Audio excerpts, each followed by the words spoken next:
Hi friends, welcome to Nandi. Please do subscribe Nandi for more updates, and also we have started Telegram channel where you can get the current affairs PDF and even you can solve quiz questions. These are the topics we are going to discuss today. ఈ రోజు అటల్ బిహారీ వాజ్పేయి గారి death anniversary అండి. So తన గురించి కొన్ని important facts మనం తెలుసుకుందాం.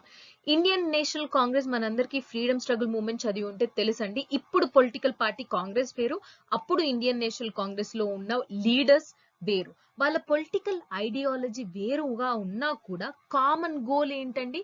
ఇండియాని ప్రాపర్ గా డెవలప్ చేయాలి అండ్ బ్రిటిష్ రూల్ ని ఇండియా నుంచి తొలగించాలి.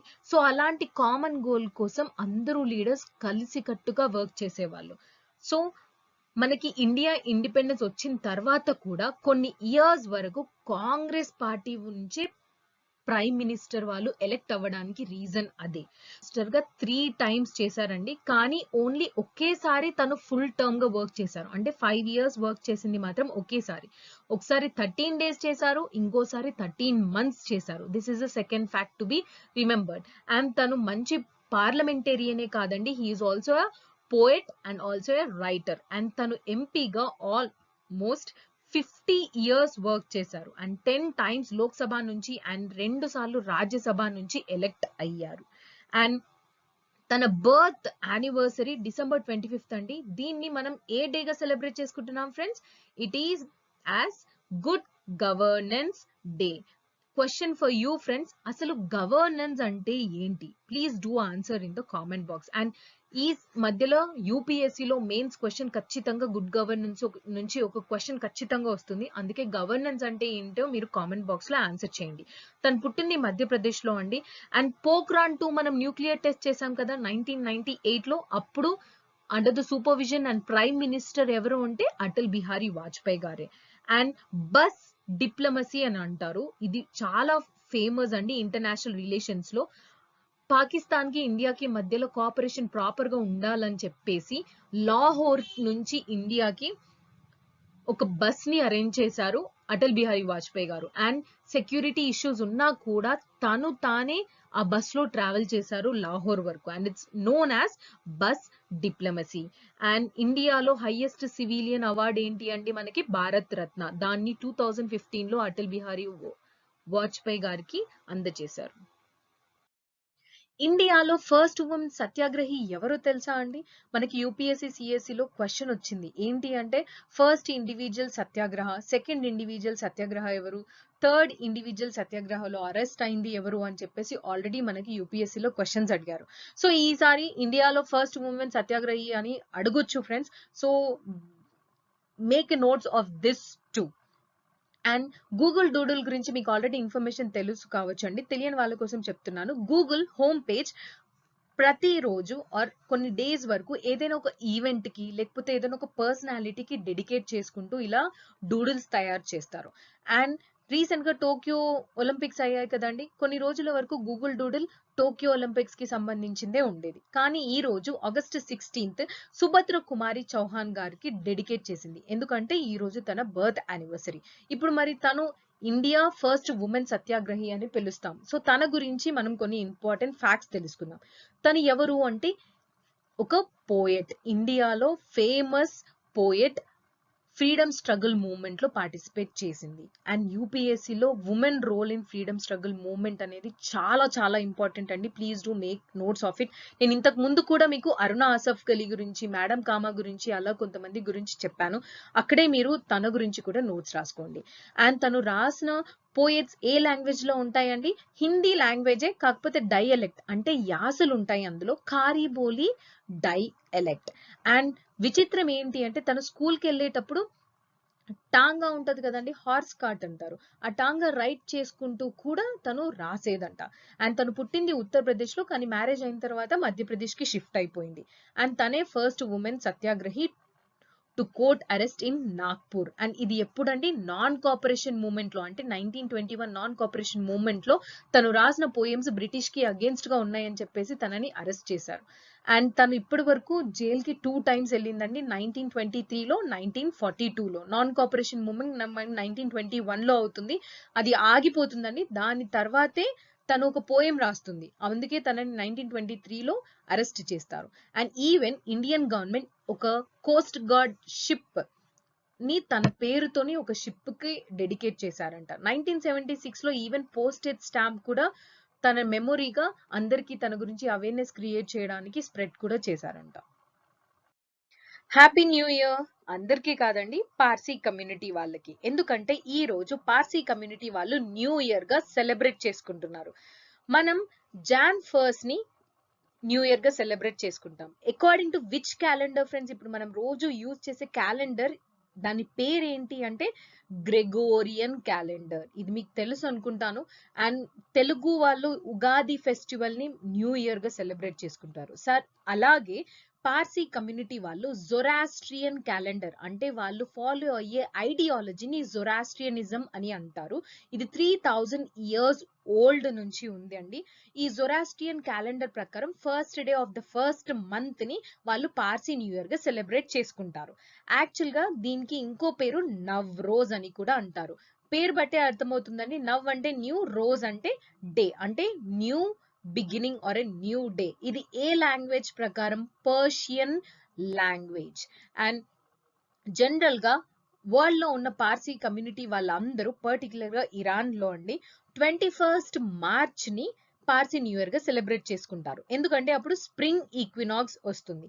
కానీ ఇండియాలో ఉన్న పార్సీ కమ్యూనిటీ మాత్రం షహన్షాహీ క్యాలెండర్ వాడతారంట. సో ఈ క్యాలెండర్ ప్రకారం జూలైలో గానీ ఆగస్ట్ ఇనిషియేషన్ డేస్ లో కానీ పార్సీ న్యూ ఇయర్ వస్తుందంట.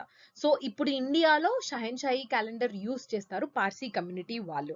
అండ్ ఈ పార్సీ న్యూ ఇయర్ ని జంషదీ నవరోజ్ అని కూడా అంటారంట. ఎందుకంటే ఈ పార్సీ క్యాలెండర్ ఏదైతే ఉందో అది అప్పుడు పర్షియన్ కింగ్ ఎవరైతే ఉన్నారో జంషద్, తను తయారు చేశారంట. అందుకే జంషదీ నవరోజ్ అని కూడా అంటారు.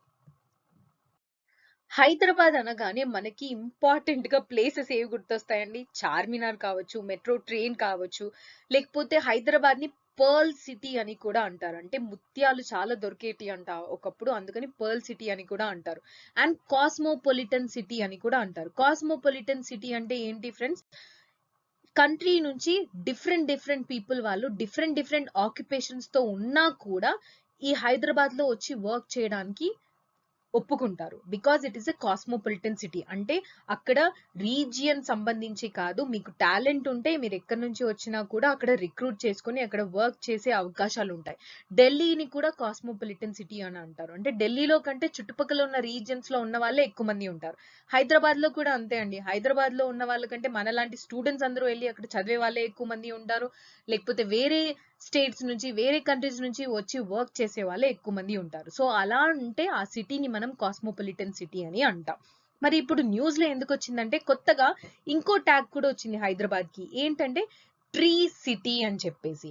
సో ఎందుకు వచ్చింది అంటే హరితహారం ప్రోగ్రామ్ ఉంది కదా అండి మన హైదరాబాద్ సిటీలో, పర్టికులర్ గా తెలంగాణలో గ్రీన్ కవర్ ఇంకా ఎక్కువ పెంచడానికి గవర్నమెంట్ లాంచ్ చేసిన ప్రోగ్రామ్ హరితహారం ప్రోగ్రామ్.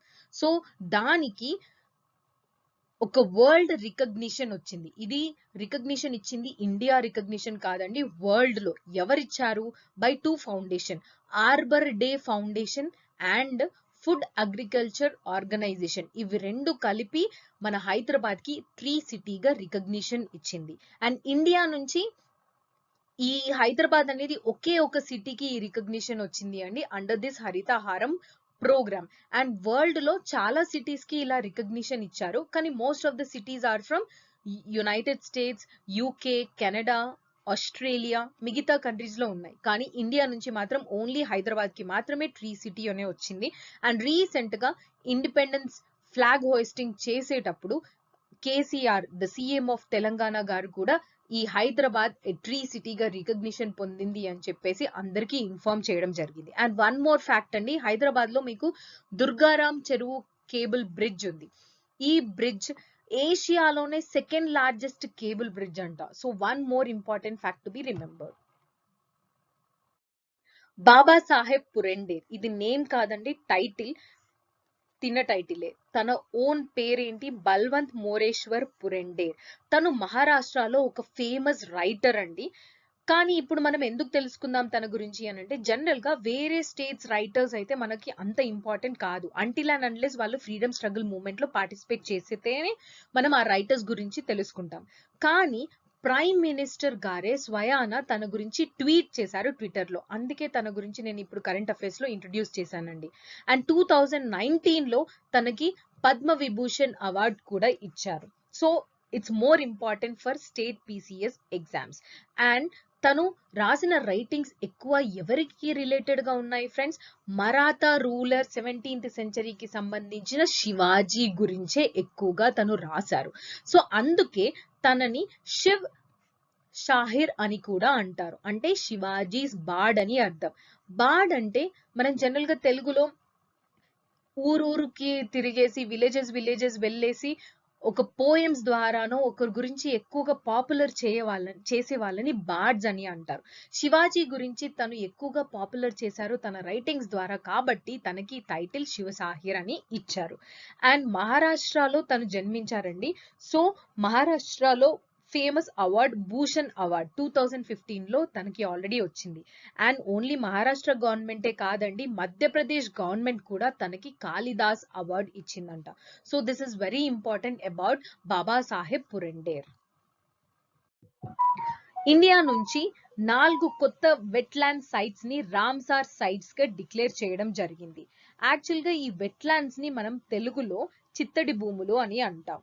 సో ఈ వెట్లాండ్స్ ని ప్రాపర్ గా మనం కన్జర్వ్ చేయకపోతే, వాటిని కాపాడకపోతే అక్కడున్న భూములు పాడైపోతాయి, యానిమల్స్ అండ్ ప్లాంట్స్ కూడా పాడైపోతూ ఉంటాయి. సో అలాంటి ప్లేసెస్ ని సెలెక్ట్ చేసి వాటిని ప్రొటెక్ట్ చేయడమే ఈ రామ్సార్ సైట్స్ గా రికగ్నిషన్ చేయడం. ఇండియా చేయదండి, అది వరల్డ్ లో చేస్తారు. సో ఇప్పుడు 2 స్టేట్స్ నుంచి 4 సైట్స్ ని సెలెక్ట్ చేశారు. ఏ స్టేట్స్ నుంచి? ఒకటి గుజరాత్, ఇంకొకటి Haryana. So this is the first fact to be remembered. And ఏమేం చేశారు? Thol and Wadhvana from Gujarat, Sultanpur and Bhindawas from Haryana. So ఇది సెకండ్ ఫ్యాక్ట్ మనం గుర్తుపెట్టుకోవాలి. And question for you friends, ఇప్పటి వరకు ఇండియాలో ఎన్ని సైట్స్ ని రామ్సార్ సైట్స్ గా డిక్లేర్ చేశారు? Please do answer in the comment box. ఇప్పుడు రామ్సార్ సైట్ గా ఏదైనా ఒక వెట్లాండ్ డిక్లేర్ అయ్యి ఉంటే దాన్ని ఇంటర్నేషనల్ లెవెల్ కోఆపరేషన్ తో ఆ వెట్లాండ్ ని అంటే చిత్తడి భూమిని కాపాడటం జరుగుతుంది. అక్కడున్న బయోలాజికల్ డైవర్సిటీ అంటే యానిమల్స్ కావచ్చు, ప్లాంట్స్ కావచ్చు, వాటిని కన్జర్వ్ చేసి ప్రొటెక్ట్ చేస్తారు.